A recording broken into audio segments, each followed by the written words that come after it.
Hello, get ready with me for Sri Rama Navami. నా most favourite outfit అనమాట ఇది మా అమ్మ చీర. అమ్మ చనిపోయిన తర్వాత చాలా మటుకు చీరలు నేను దాచిపెట్టుకున్నాను అనమాట. ఎప్పటికైనా నేను వాటిని కట్టుకోవాలి, ఇలా అవుట్ఫిట్స్ క్రియేట్ చేసుకోవాలి, మా అమ్మ మెమరీస్ నాతోనే ఉండాలి అని చెప్పి. అలాంటిది ఇది ఒక చీర. అమ్మ చీరలతో అవుట్ఫిట్స్ క్రియేట్ చేస్తే అసలు ఆ ఫీలింగే వేరే ఉంటుంది కదా. ఓకే, ఈ శారీకి బార్డర్ ఏం రాలేదు, నేను ఇలా బార్డర్ తీసుకున్నాను అనమాట, కలంకారీ బార్డర్. శారీలో ఆల్రెడీ చాలా పేస్టల్ కలర్స్ వచ్చినాయి కాబట్టి ఒక్క ప్రామినెంట్ డార్క్ కలర్ వెళ్దాం అనుకున్నా and I choose this dark purple. లక్కీగా ఓనీ కూడా భలే దొరికేసింది అదే కలర్లో, ఏ ఎఫర్ట్స్ పెట్టకుండా. అండ్ బార్డర్ కూడా చాలా బాగా వచ్చింది, చాలా బాగా మ్యాచ్ అయింది అనమాట.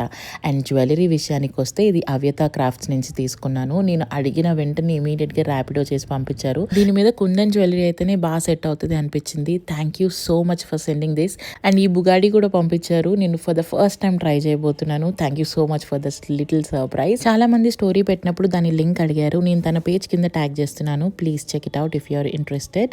అండ్ ఫైనలీ అవుట్ఫిట్ కూడా వేసేసుకున్నా. నాకైతే ఎంత బాగా నచ్చిందో ఈ కలర్ కాంబినేషన్ బాగుందా లేదా కింద కమెంట్ సెక్షన్లో చెప్పండి.